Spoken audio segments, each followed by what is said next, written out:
वरन्ताडं नमो सिद्धाडं नमो आयिरियाडं नमो जायाडं नमो लोये सुविसाहुडं। पंच परमिष्टि भगवंतों की गणाचार्य भगवान विराग सागर जी महामुंडराज की, भट्टाचार्य गुरुवर विशुद्ध सागर जी महाराज की,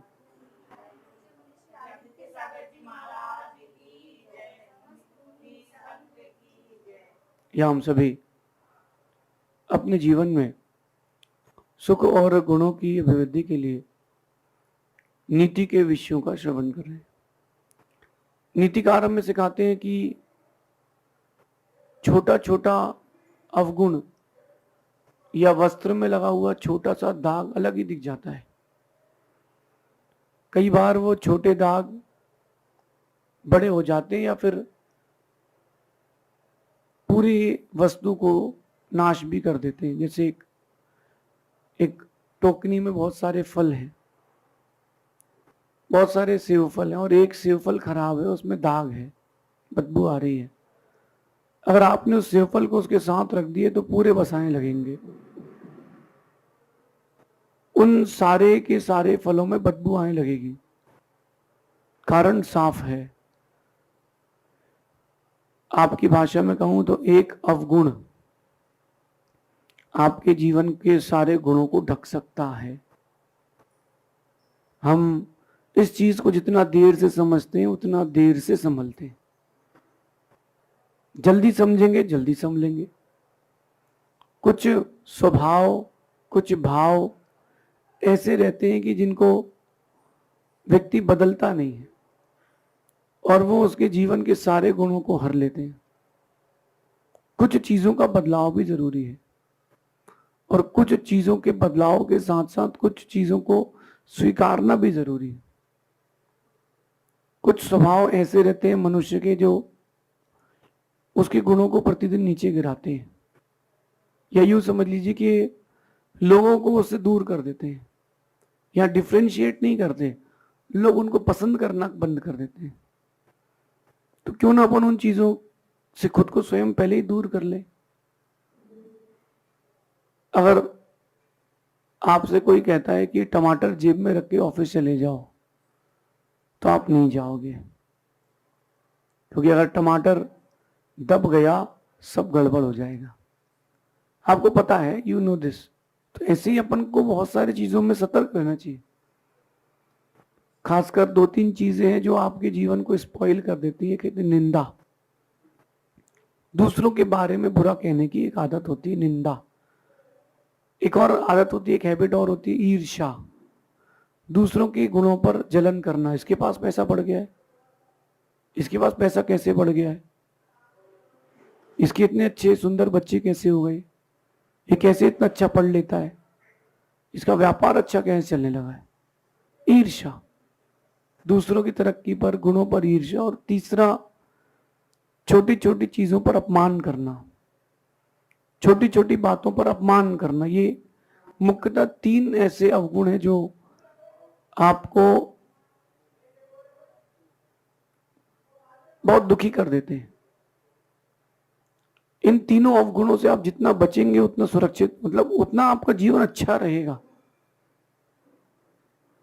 आज की नीति भी यही कह रही है। वैसे तो निंदा करना निंदनीय है, वैसे तो निंदा करना निंदनीय है, फिर भी खासकर उसकी, आप जिसके आश्रित हैं। ये बहुत गहरी बात है। जिसके आश्रित आप रहते हैं उसकी कभी निंदा नहीं करना। जिससे आपको बड़ा लाभ होने वाला हो, कभी उसकी निंदा मत करना। नीतिकार कहते हैं ये मानवता के विरुद्ध है। कहते हैं ना, जिस थाली में खाया उसी थाली में छेद कर दिया। ये वो लोग हैं जो जिसके आश्रित रहते हैं उसी की निंदा करते हैं। जो नौकर अपने मालिक की निंदा कर रहा हो, जो नौकर अपने मालिक की निंदा कर रहा हो, वो जिंदगी भर नौकर ही रहेगा, मालिक नहीं बन पाएगा। वो कभी मालिक नहीं बन पाएगा। तो इस बात को बड़ी गहराई से समझना। आप जिसके आश्रित रहते हैं कम से कम उसकी तो निंदा ना करें। गुरु के आश्रित हैं, गुरु की निंदा ना करें। माता पिता के आश्रित हैं, माता पिता की निंदा ना करें। आप बिजनेस करते हैं, जॉब करते हैं, जिसके आश्रित है कम से कम उसकी निंदा तो ना करें। पहले कहते थे कि जिस थाली में खाते उस थाली में कभी छेद मत करना। अब जमाना बदल चुका है, काल पंचम आ चुका है। जमाना बदल चुका है, काल पंचम आ चुका है। अब जिस थाली में खाते हैं, थाली में छेद नहीं करते, उसी थाली को भी खा जाते हैं। इतना व्यक्ति का पैसे के प्रति इतना रुझान, इतना रुझान, इतना रुझान कि वो भूल जाता है कि उसका पद क्या है। पैसे को जीवन में महत्व देना, लेकिन उतना ही देना जिसमें आप ना खो जाए, जिसमें आपका व्यक्तित्व धूमिल ना हो जाए। मैंने एक बात देखी कि पैसा किसी के भी मन को ललचा सकता है, किसी के भी। वास्तु में कहते हैं कि अपने घर में पेड़ नहीं लगाना चाहिए, कांटे वाले और फल वाले। कांटे वाले पेड़ से तात्पर्य जिनमें सिर्फ कांटे होते हो, जैसे गुलाब का पेड़ है, उसमें कांटे भी हैं, फूल भी हैं, वो लगा सकते हो।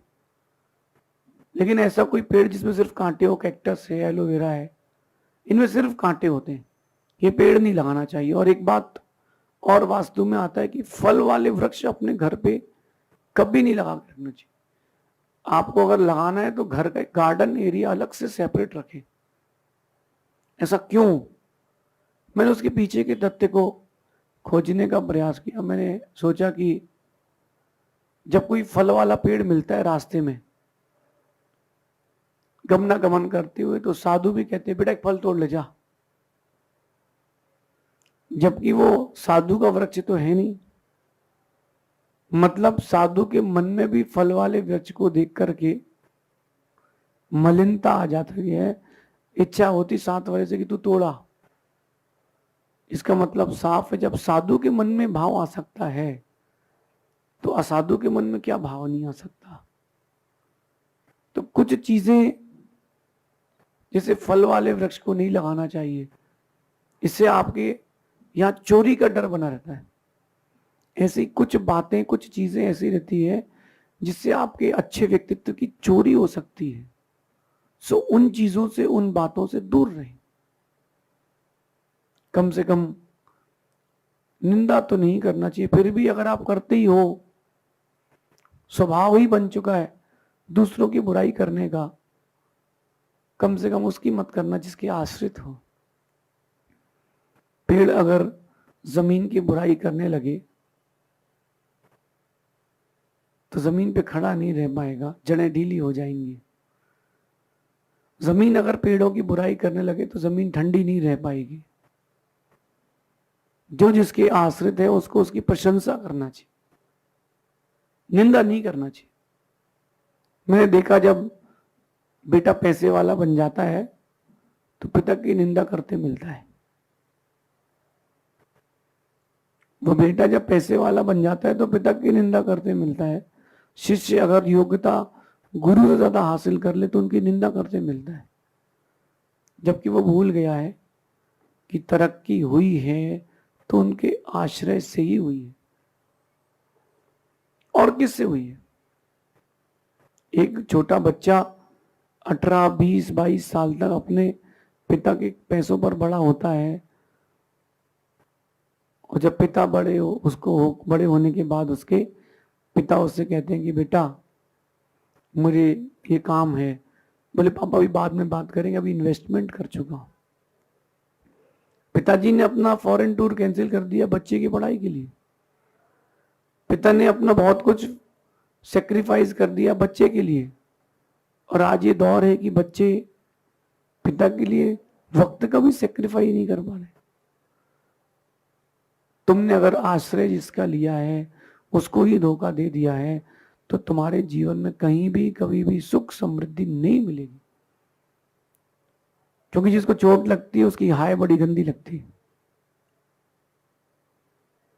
तो ये बात जो मैं कह रहा हूं, अपने जीवन के एक लेसन बना के रखना। आप जिसके आश्रित हो, आप जिस पर डिपेंडेंट हो, जो आपकी हर समय मदद करता हो, आपके प्रति सेवा का भाव रखता हो, ऐसे व्यक्ति पर की कभी निंदा मत करना। उसने आपको स्थान दिया है, कभी आप उसके स्थान को पतित मत करना।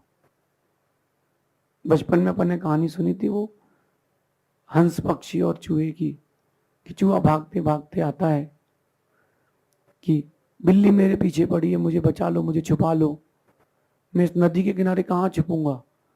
हंस कहता है कोई बात नहीं, मेरे पंखों के अंदर आ जाओ। अब चूहे का काम तो कुतरना है, उसने अंदर ही अंदर धीरे धीरे उसके पंख कुतर दिए। अब हंस कहता है कि बिल्ली चली गई, तुम जाओ, शिकारी आ गया, मुझे भागना है। उसने एक उड़ान भरने का प्रयास किया, पंख तो कट चुका था, उड़ ही नहीं पाया, शिकारी ने उसका शिकार कर दिया। ऐसा आप लोगों के साथ भी हो सकता है कि हुआ हो। कोई गरीब आपके पास आया, आपने उसको आश्रय दिया, तुमको ही लूट के चला गया। कुछ दिन पहले मुझे खबर सुनने मिली कि एक माँ जो विधवा थी, उसने एक बच्ची को गोद ले लिया। एक बच्ची को गोद ले लिया कि अपना जीवन यापन चलेगा और उसको जो भी संपत्ति रहेगी इसका जीवन चलेगा, एक आश्रय तो मिलेगा। उस माँ ने सोचा कि बच्चे का एक आश्रय तो मिलेगा। उसने ये सोच के गोद लिया कि बेटी है। 13 साल की होने की उम्र के बाद वो खुद को संभाल नहीं पाई और किसी लड़के के चक्कर में आकर के उसने उसी की हत्या कर दी जिसने उसको आश्रय दिया था। कर्म कहता है कि मैं तुमको माफ नहीं करूंगा। कर्म कहता है कि मैं तुमको माफ नहीं करूंगा, बल्कि तुमको अधिक दंड दूंगा। किस बात के लिए अधिक दंड दूंगा? कि तुमने आश्रय देने वाले का ही आश्रय छीन लिया। कम से कम इंसानियत का तो ध्यान रखें, हैवानियत ना पहुंच जाए इंसानियत, इसका तो कम से कम ध्यान रखें। मेरा तो मानना ये है कि कुछ काम जल्दी जल्दी छोड़ें ना छोड़ें, लेकिन निंदा, ईर्ष्या, अपमान, डाह, अभिनय करना, ये तो छोड़ दें। इनसे आपके व्यक्तित्व में एक मलिनता आती है, धूमिल होता है आपका व्यक्तित्व। तो वो जो आपके गुण होते वो भी अवगुण हो जाते। एक पात्र में दूध है, उसमें एक बूंद नींबू की डल जाए तो दूध पूरा फट जाता है। ऐसे एक छोटा सा अवगुण भी आपके व्यक्तित्व को धूमिल कर सकता है। आज से, अभी से प्रारंभ करें। क्या प्रारंभ करें? निंदा, ईर्ष्या और दूसरों का अपमान करना बंद करें। ऊंचा उठने के लिए ये काम करना पड़ेगा। देखो, आपको एक बात बताऊं कि एक होती है विधि और एक होता है निषेध। किसी भी व्यक्ति को कोई बात समझाई जाए तो विधि निषेध दोनों समझाई जाए। डॉक्टर के पास कोई रोगी गया तो डॉक्टर ने कहा कि विधि ये है, दवाई ये खाना है, ये एक्सरसाइज करना है, और निषेध ये है कि इस बात का परहेज करना है। तुमको खटाई भी खाना और सर्दी भी ठीक करना, तो कैसे होगी? कैसे होगी? धूप में भी चलना और पसीना भी नहीं आए, कैसे होगा? तो विधि और निषेध, निंदा, ईर्ष्या और किसी का अपमान ना करें, ये निषेध है। और विधि ये है कि जिसमें जो गुण मिले उसकी प्रशंसा करो। अगर आपको उसके गुण सहन नहीं हो रहे तो अनुमोदन ना करो। आपको पता है कि कोई आपसे बड़ा या छोटा आपके साथ है, उसका अपमान मत करो, उसकी विनय रखो। देखो, आपके हाथ में आपका भविष्य है, मेरे हाथ में नहीं है। मुझे पता है कि मेरी नीति क्लास सुन के बहुत सारे लोग अपने व्यक्तित्व का सुधार कर रहे हैं, बहुत सारे कर चुके हैं, बहुत सारे करेंगे भी। लेकिन जितना जल्दी करेंगे उतना जल्दी अच्छा व्यक्तित्व बनेगा। कुछ कामों को जल्दी जल्दी कर लेना चाहिए, हम उन कामों में बहुत देर कर देते हैं। अगर आपने जल्दी जल्दी कर दिया तो जल्दी से ही आपका व्यक्तित्व अच्छा बन जाएगा। किसी ने बिटकॉइन लिए थे 1100 रुपए के, 2000 रुपए के, आज करोड़ों के। उसने सही टाइम पे सही जगह इन्वेस्टमेंट किया ना। आप भी सही जगह सही टाइम पर अपने व्यक्तित्व को अच्छा करने के लिए इन्वेस्टमेंट करें। इसलिए निंदा, ईर्ष्या और अपमान, कई लोगों को मैंने देखा कि उनको बड़ा मजा आता है अपमान करने में। कहीं बैठे रहेंगे 4 लोगों के बीच में और एक को पॉइंट आउट करके उसकी हंसी उड़ाएंगे कि अरे तो कुर्ता, अरे कुर्ता नहीं है, तो होटल गए थे वहां का इन्होंने कर्टेन निकाल के कुर्ता बना लिया है। क्या जरूरत है किसी का मजाक उड़ाने की, किसी की बेइज्जती करने की, किसी के अपमान करने की? क्या जरूरत है? आपको लगता है कि किसी का अपमान करने के बाद आपको खुशी मिलती है, सुकून मिलता है? गलत है। ना खुशी मिलती ना सुकून मिलता है, तुमको पाप मिलता है। मजाक भी उस हद तक किया जाए जिस हद में उसकी इज्जत न जाए। अगर आपने अति कर दी है तो आपके पुण्य की इति हो जाएगी। इसलिए अपमान तो करना ही नहीं चाहिए। प्रशंसा करो ना, क्या दिक्कत है? विनय करो ना, क्या दिक्कत? आपको लग रहा है कि आप खुद को नहीं संभाल पा रहे, अब ईर्ष्या होने वाली है आपके अंतरंग में, वो जगह छोड़ के चले जाओ, वो जगह छोड़ के चले जाओ ना, क्या दिक्कत है? हर इलेक्ट्रॉनिक गैजेट में उसको मोड को सेट करने के लिए बटन होती है। रेडियो में बटन होती है, टेलीविजन में बटन होती है, एसी के लिए बटन होती है, कैमरे में बटन होती है, माइक में बटन होती है कि आपको कैसा मोड चाहिए सेट कर लो। लाइट कम है तो कैमरे की लाइट बढ़ा लो, आवाज सही नहीं आ रही तो मिक्सर से इको कम करके आवाज सेट कर लो। हर इलेक्ट्रॉनिक गैजेट में कुछ ना कुछ बटन होते हैं जिससे वो परफेक्ट किया जाता है। आप तो इंसान हैं, आप अपने नेचर की बटन को दबा करके उसको बदल करके अपने व्यक्तित्व को अच्छा क्यों नहीं करते हो?